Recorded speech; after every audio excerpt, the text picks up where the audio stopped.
Listen to following lecture or conversation, and then answer the most of choice questions based on the content. Good morning, everyone, and welcome to today's lecture on health and fitness. Today, we're going to focus on the connection between regular exercise and mental health, an area that has been receiving increasing attention in recent years. Regular physical activity is often promoted for its physical benefits, such as weight management and cardiovascular health. However, its impact on mental well-being is just as significant, if not more so. Numerous studies have shown that engaging in physical activity can lead to improvements in mood, reductions in anxiety and depression, and an overall enhancement in cognitive function. So, why is exercise so effective in boosting mental health? One reason is that physical activity triggers the release of endorphins, often referred to as the body's feel-good chemicals. These endorphins interact with receptors in your brain that reduce your perception of pain, and they also trigger a positive feeling in the body, similar to that of morphine. But endorphins aren't the only chemicals at play. Exercise also stimulates the release of neurotransmitters like dopamine and serotonin, which are known to enhance mood and emotional stability. Regular physical activity can even promote new brain cell growth, particularly in the hippocampus, an area of the brain that's crucial for memory and learning. Moreover, exercise is linked to reduced levels of cortisol, a hormone associated with stress. High cortisol levels over long periods can lead to various mental health issues, such as chronic anxiety and depression. By lowering cortisol levels, regular exercise helps manage stress more effectively. Another important aspect to consider is the social component of exercise. Activities like team sports or group fitness classes offer opportunities for social interaction, which can significantly boost mood and reduce feelings of loneliness or isolation. Even individual activities, such as jogging or yoga, can have social elements if done in communal spaces or online groups. Finally, exercise provides a sense of routine and accomplishment. Setting and achieving fitness goals, no matter how small, can give you a sense of purpose and control over your life. This can be particularly valuable for individuals struggling with mental health issues, as it provides structure and positive reinforcement. In conclusion, regular exercise offers numerous benefits that extend well beyond physical health.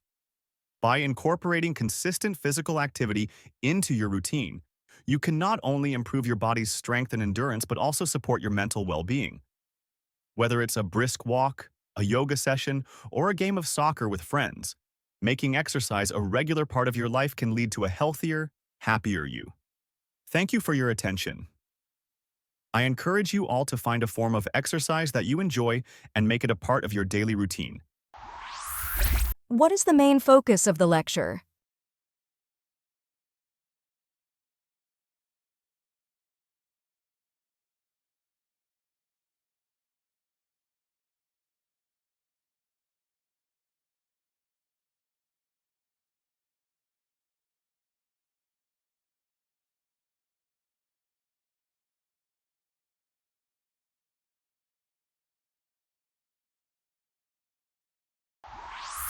Which brain area is particularly affected by regular exercise?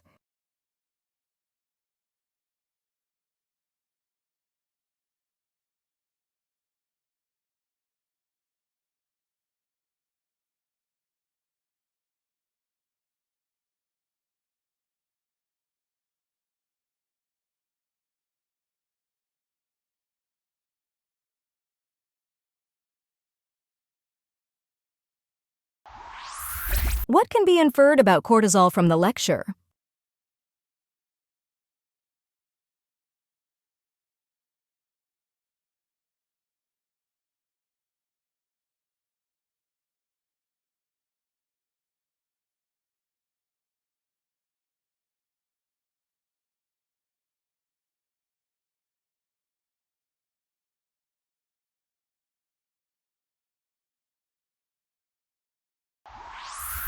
Why does the lecturer mention team sports and group fitness classes?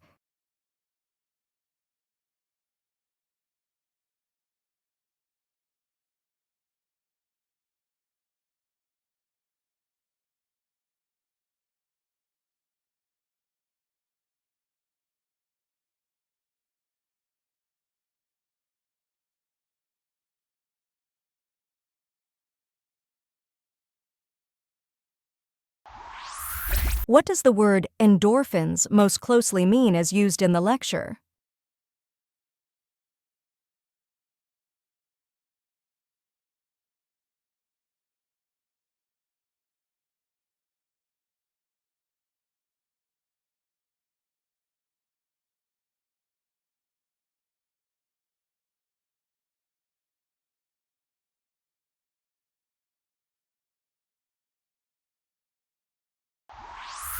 According to the lecture, what is a recommended way to integrate exercise?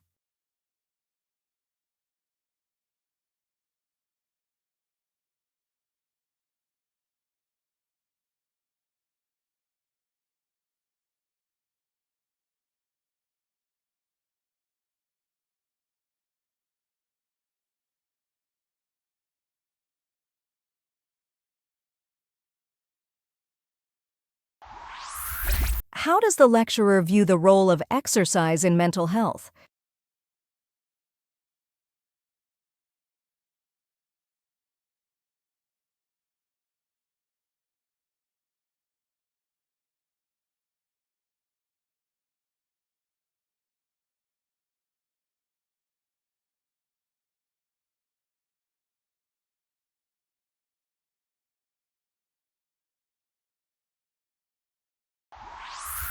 Correct answers.